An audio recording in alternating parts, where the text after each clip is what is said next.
40만 원이 입금되었습니다. 지난 8월 25일 수진 씨의 통장에 40만 원의 돈이 입금됐습니다. 40만 원이나 이거 누가 입금한 걸까요? 누구한테는 약속한 돈이지만 저한테는 너무 큰 돈인 거예요. 정말 좋았어요. 진짜 감사했어요. 입금된 돈의 정체는 나라에서 준 양육비. 이걸로 인해서 제가 생색을 한 번은 낼 수 있잖아요. 엄마로서. 그 면을 세워주시잖아요. 아이들한테. 24살 어린 나이에 가정을 꾸렸다는 수진 씨는 2019년 여러 문제로 인해 협의 이혼을 했답니다. 저희가 가진 게 정말 없었고 빚밖에 없었어요. 그래서 아무것도 받을 수 있는 것도 없고 가진 것도 없어서 저는 고시원으로 나왔어야 되는 상황이에요. 아유. 저 고시원에 데리고 가는 것보단 할머니랑 할아버지랑 있는 게 나으니까 양육비를 그렇게 제가 주겠다라고 하고 그래서 매달 80 보냈어요. 이혼 당시 단칸방 하나 구할 돈도 없었던 상황. 수진 씨는 두 딸과 생리별을 할 수밖에 없었다는데요. 아유. 어디야? 언제 와? 왜 같이 안 살아? 그 말 듣고 할 소리가 없는 거예요. 아하. 무슨 말을 해주겠어요. 미안하다고밖에 못하는데. 제가 할 수 있는 거 돈밖에 못 보내는데 그게 무슨 엄마겠어요. 죄송합니다. 너무 옆에 있어주고 싶으셨겠죠. 그러니까요. 예. 그래도 꼬박꼬박 갔어요. 시간 내서 가고. 하지만 당시 전 남편은 아이들을 제대로 양육하지 못했고 작년 4월부터 두 딸은 수진 씨와 함께 생활하고 있습니다. 그럼 이제 반대로 양육비를 받으셔야 받아야 되잖아요. 되죠, 이제. 어떻게 예. 보내주시던가요? 한 번도 받은 적 없어요. 아하. 얼마 전에 둘째가 6월 말에 생일이에요. 이었어요. 연락이 없어요. 연락도 끊은 채 1년 동안 단 한 번도 양육비를 보내지 않았다는 수진 씨의 전 남편. 그럴 수 참. 있죠? 형편이 좋지 못한 수진 씨에게 지난 7월 국가에서 시행한 양육비 선지급제는 한 줄기 빛이었답니다. 아하. 안녕하세요. 양육비 이행 관리원입니다. 양육비 선지급 결정 통지서 신청 인용이라고 떠 있어요. 인용됐다는 거는 양육비 선지급금 받게 되신 겁니다. 정말 잘 됐습니다. 예. 네. 법이 바뀌니까 그냥 너무 감사했어요. 단 얼마라도. 꼭 돈을 줘서 감사한 게 아니라 시선이 감사했어요. 그걸 나라에서 봐주셨다. 아, 그럼요. 얘기 들었어요? 나라에서 이제 양육비 준다는 얘기? 어떻게 생각해요? 따님도 좋아요? 좋은가 보네요. 좋죠. 네.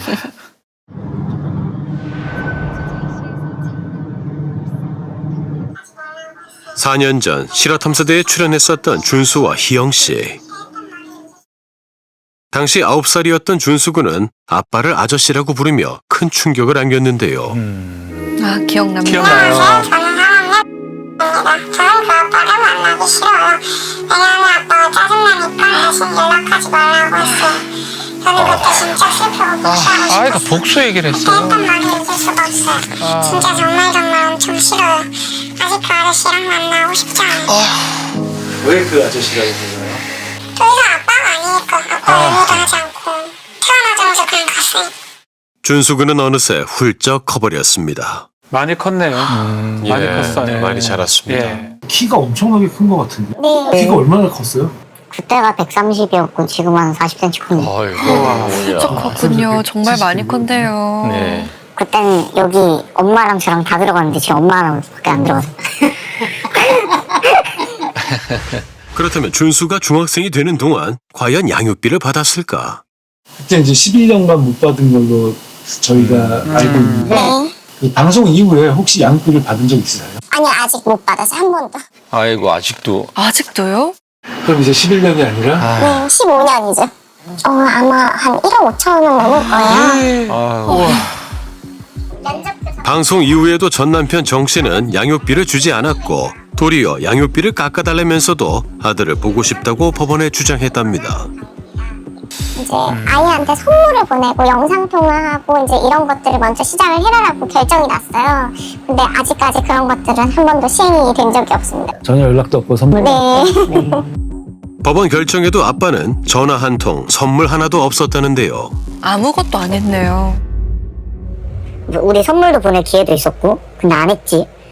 뭐 편지도 보낼 기회도 있었는데 안 보냈지. 양육비는 충분히 지급할 수 있었고 그래도 어느 정도 기회가 충분히 있었는데 안 쓴 거잖아 결국은. 지금 생각하니까 더 괘씸해 지금. 괘씸해 더 이래요. 이상 봐줄 여지도 없고 용서할 것도 없어 난. 4년 전 아저씨라고 불렀잖아요. 지금은 뭐라고 부르세요? 말해도 되나 이거? 걔라고 불러 그냥. 진짜? 그래도 그러지 마. 아이고. 최소한의 책임도 지지 않아 남보다 못한 사람이 된 아빠. 참. 상처가 얼마나 깊으면 저런 말을 하는 그러니까요. 만약에 만나게 된다 그러면은 뭐 어떤 말을 하고 싶으세요? 왜 자신의 의무를 다하지 않았는가? 그러니까. 희영 씨와 준수는 의무를 다하지 않은 아빠 대신 국가의 도움을 받기로 했습니다. 희영 씨도 양육비 선지급제를 신청을 하셨군요. 네, 하셔야죠. 한 달 됐는데 혹시 지금 양육비 선지급금 받으셨어요? 아니요, 아직 못 아직 못 받았어요. 아직 받으셨어요? 못 아직이요? 받으셨어요? 양육비 선지급금을 신청한 지 한 달. 희영 씨 같은 경우 아직 접수도 완료되지 않은 상황. 아, 시간이 많이 걸리네요. 못 받은 양육비를 국가가 대신 받아준다는 취지 때문인지 신청 첫날부터 지금까지 수천 명의 사람들이 몰렸답니다. 우와. 희영 씨는 언제쯤 선지급금을 받을 수 있을까? 지금 혹시 성함이 어떻게 되실까요? 지금 저희가 이제 시청권들이 많다 보니까 이거를 원래 받으면 뭐 며칠 안에 이렇게 등록을 시켜야 되는데 그걸 지금 못 하고 있어요. 그럼 제가 8월 중에 받을 수 있을까요? 아니면 9월 넘어갈 가능성도 있나요? 8월은 안 될 것 같아요. 아하. 기대했던 만큼 실망감도 커집니다. 아이고. 전문가는 우리나라에서 시행된 선지급제는 개선할 점이 많다고 말했습니다. 우리나라 굉장히 복잡하게 만들었어요. 요건도 까다롭고 기다려야 되고 독일이나 스웨덴 같은 경우에는 기간을 정해놓지 않았는데 그냥 못 받았다라는 것만 확인되면 돼요. 취재 안 하다 못 받았다. 이 사실만으로 그냥 전화를 하거나 온라인으로 클릭하거나 이러면 신청이 완료돼요. 근데 우리나라는 어떻습니까? 3개월 동안 기다려야 되고 자격 요건을 갖춰졌는지를 확인받아야 되고 요건이 소득 많아요. 기준을 해놨잖아요. 제가 기준도 말씀드린 게 있고요. 많아도 어디에도 소득 기준 없어요. 지난 7월 시행한 양육비 선지급 제도 실화탐사대에서도 취재했었잖아요. 절차가 좀 복잡하고 조건이 까다롭네요. 네, 보니까 지금 선지급금을 받은 사람도 있고 못 받은 사람도 있는데 몇 명이나 받은 건가요? 지금 양육비 이행관리원에 따르면요. 지난 7월 25일에 313분께서 받으셨고요. 8월 25일에는요. 1024분께서 받으셨습니다. 이게 생각보다 조금 더딘 느낌이 있네요. 근데 저는 궁금한 게 그 준수 같은 경우에는 계속 양육비를 못 받은 상태인데 만약에 준수가 성인이 되면 그동안 쌓인 양육비는 이게 사라지는 건가요? 아닙니다. 현행법상 양육비가 성인이 된다고 하더라도 그 의무가 사라지는 게 아닙니다. 성인이 돼도 양육비 청구 소송이나 채권 채무 소송을 통해서 받을 수 있으니까 포기하지 마시기 바랍니다. 네, 여기 21년 동안 양육비를 받지 못한 채 어느새 성인이 돼버린 두 아들을 둔 엄마가 있는데요. 어떤 이야기인지 지금 만나보시죠. 이혼 합의문, 결혼 생활 동안 잦은 외박, 사채, 도둑질, 거짓말, 유용업소 등 남의 돈을 함부로 빌렸으며 가장으로 무책임한 행동으로 가정을 이끌지 못해 이혼에 합의합니다. 이 남은 아내가 양육할 것이며 양육비는 매달 100에서 150씩 계속 지급할 것이다. 어기시 법적으로 처벌을 받겠다. 과거 직업군인이었던 전 남편 유 씨의 끈질긴 구애 끝에 가정을 꾸렸다는 미진 씨. 그런데 행복해야 할 신혼 초부터 유 씨의 만행이 시작됐답니다. 뭐랄까, 술을 먹으면은 앞 뒤도 풍과는 못하고 일주일에 3번 정도는 거의 외박이었어요. 술집에 가라오케, 그다음에 다방, 굉장히 많은 전화가 왔었어요. 집에도 찾아오기도 하고 돈을 내놓으라고. 유 씨의 만행들은 두 아들이 태어났음에도 변하지 않았고 심지어 현실적인 궁핍함까지 가져왔다는데요. 애들이 보고 있는데. 원래 월급 총합계가 나오는 게 아니라 총합계에서 돈을 사채 채권 압류를 돈을 빼고 나서 그 돈으로 저한테 들어오더라고요. 그러면 아휴. 애 둘이 낳고 한 번 둘이 월급이 8만 원 줬다 받은 적이 있어요. 월급도 8만 원. 그래서 애기 둘을 데리고 진짜 길바닥에 앉게 된 거예요. 어떻게 살아요 8만 원으로? 살죠. 2004년 미진 씨는 결국 이혼을 선택했습니다. 당시 두 아들은 미진 씨가 키우고 전 남편 유 씨는 매달 양육비로 최소 100만 원에서 150만 원을 주기로 했다는데요. 양육비는 몇 번이나 받으셨어요? 저는 양육비를 받은 건 이 사람이 자발적으로 준 거는 없고요. 한 번도 없습니까? 네, 한 번도 받은 적은 없습니다. 자발적으로 준 건 없고요. 지금 못 받으신 양육비가 제가 21년 동안 총 못 받은 양육비가 1억 4,438만 8,582원입니다. 아이, 너무 많아요. 네. 두 아이를 키우면서 생계를 위해 하루 꼬박 12시간 이상을 일했다는 미진 씨. 아유. 그 시간이 어느새 20년이 흘렀습니다. 저 당시에는 한부모 지원 같은 것도 없을 때라 더욱 힘드셨다고 해요. 근데 양육비라도 받았더라면 조금은 나았을 텐데 너무나도 안타깝습니다. 안타깝습니다. 새벽에 돌아서 보면 너무 힘들잖아요. 육체적으로 힘들고 정신적으로도 힘들고 힘드니까는 뭐 애들이 보는 앞에서 울 수는 없잖아요. 엄마는 용감하잖아요. 그래서 애들 잘 때 주로 우셨어요, 그러면? 그렇죠. 그렇죠. 얼마나 많이 우셨을까 몰래. 미진 씨는 아이들을 위해 악착같이 살았지만 혼자 두 아이를 돌보기엔 부족했던 것 같다는데요. 쉬운 일이 아니죠. 그렇게 시간이 흘러 아이들은 어엿한 성인이 됐습니다.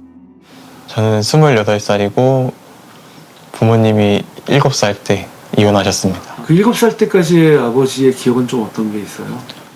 저하고 동생을 데리고 도박장에 가서 술이 떡이는 상태로 룰렛을 돌리고 있었어요. 아유, 애를. 그 머신기를 아이를 돌리면서 동생이 집에 가고 싶다고 뗐으니까 때리고. 이해가 안 되는데요. 네. 어린 시절 유 씨의 만행들을 또렷이 기억하는 민재 씨. 아빠의 부재로 인한 가난의 아픔 역시 기억하고 있었습니다. 통닭이 돌아가는 거 있잖아요. 그거 먹고 싶었는데 그냥 넘어가고 고깃집이라든지 이런 데서 고기 좀 사서 먹자 했는데 그것도 넘어가고. 어린이날이나 크리스마스 때 없었어요.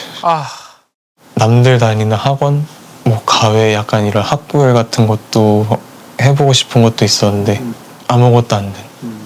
포기해야만 했군요. 아이고, 참. 양육비를 단 한 번도 지급을 하지 않아서 지금 이렇게 살고 있다라고 했었죠. 그런데 이혼 후 연락이 끊겼던 유 씨가 갑자기 연락을 해왔답니다. 할머니가 위독하신데 마지막으로 아이들을 보고 싶다고 했다는 겁니다. 갔었을 때 그 병원에서 아빠한테 집하고 가게 하나 해줬다라고 했었거든요. 아유. 할머니에게 재산을 받고 나서도 그동안 단 한 번의 양육비도 주지 않았던 유 씨. 민재 씨는 그 이유를 할머니의 장례식장에서 짐작할 수 있었습니다. 뭐죠? 당시 아버지의 옆에는 처음 보는 여자가 조문객을 맞이하고 있었다는데요. 상주복을 그 여자 둘만 입고 있었고 장례식장에서 당당하게 여긴 장례식장이니까 나를 엄마라고 불러라라고. 네? 에? 네? 아니, 처음 보는데 엄마라고 부르라고 했다고요? 아니 아버지는 그걸 그냥 뒀어요? 정말 지금 있는 이 여자. 할머니의 장례식이 끝나자 유 씨는 또다시 행적을 감추었고 연락이 끊겼답니다. 사라진 유 씨를 찾기 위해 전국을 돌았다는 민재 씨. 여러 차례 주민등록상의 주소지를 찾아가 봤지만 유 씨의 흔적을 찾을 수는 없었답니다. 뭐 연락처도 모르고 방법이 없더라고. 이번에는 기필코 밀린 양육비를 받아내야겠다 마음먹었다는 민재 씨. 인터넷 사이트에서 유 씨의 흔적을 발견했습니다. 블로그를 통해서 맛집이라는 데를 사진을 봤는데 혹시 얼굴이 나왔죠. 네? 어이? 유 씨가 발견된 곳은 다름 아닌 지방의 한 고깃집. 적인 것 같아 그러고 지인을 보낸 거죠. 얘가 되게 바쁜 애인데 좀 가주라. 당시 미진 씨의 부탁으로 2번이나 고깃집을 찾아갔었다는 혜영 씨. 사진이 아마 요 사진인 것 같아요.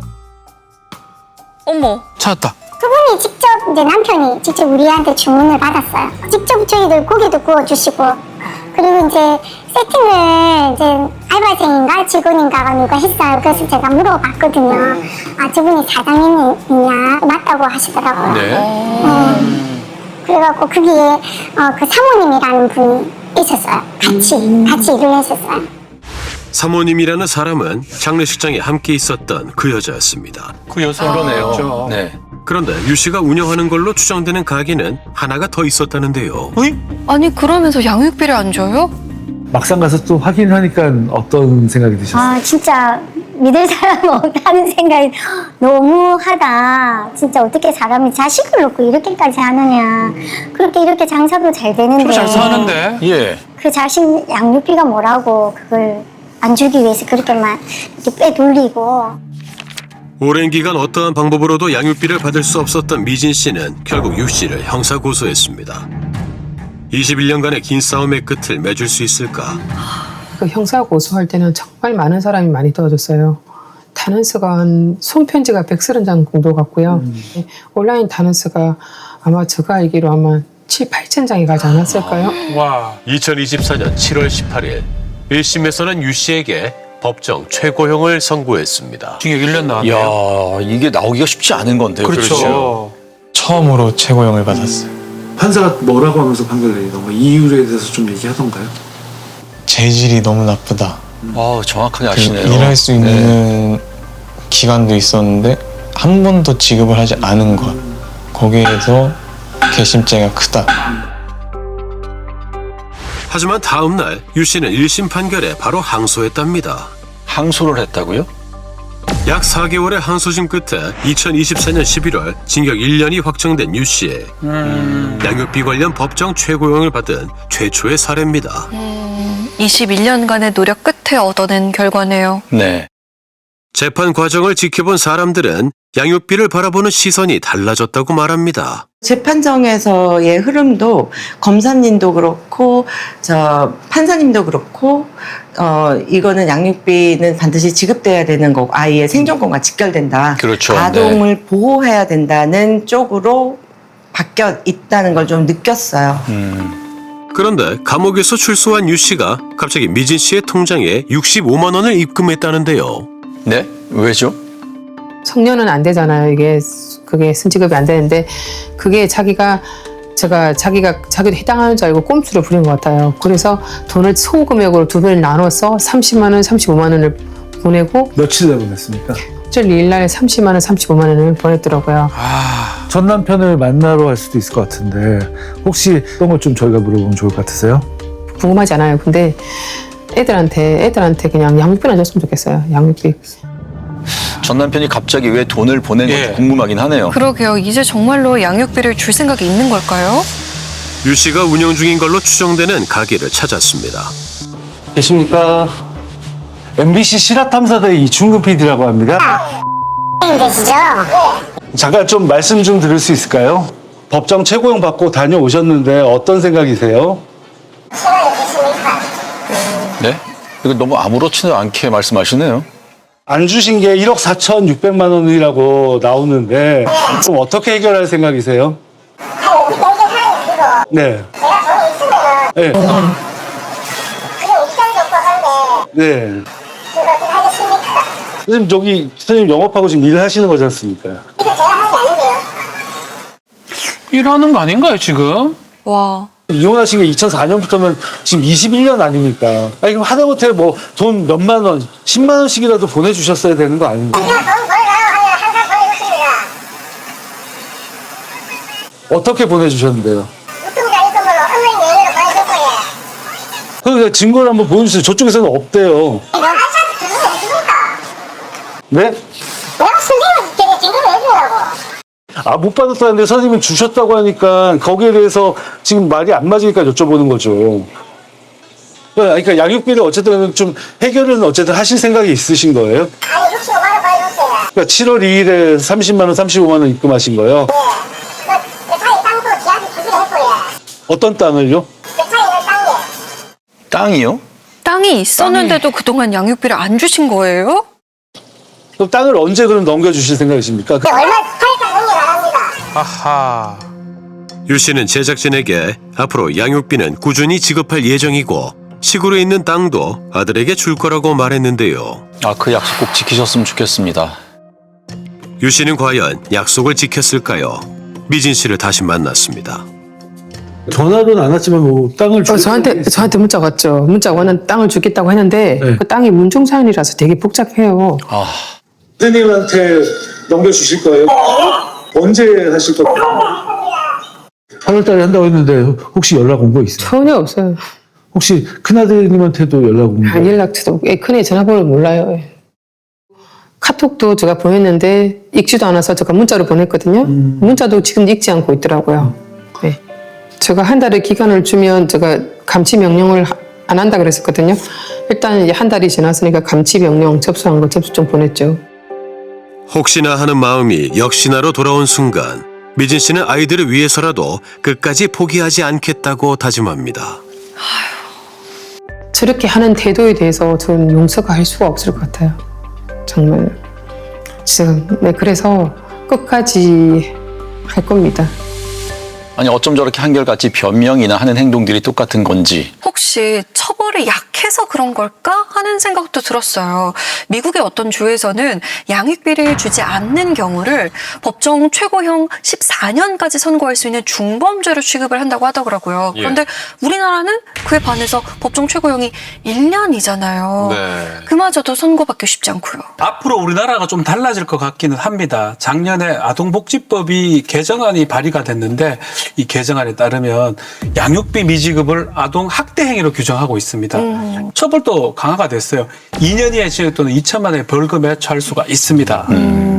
조금 아쉽긴 하지만 그래도 빨리 통과가 됐으면 조금 좋겠습니다. 아쉽죠. 네. 예. 밀린 양육비는 사라지지 않으니 더 늦기 전에 부디 해결하시길 바라겠습니다.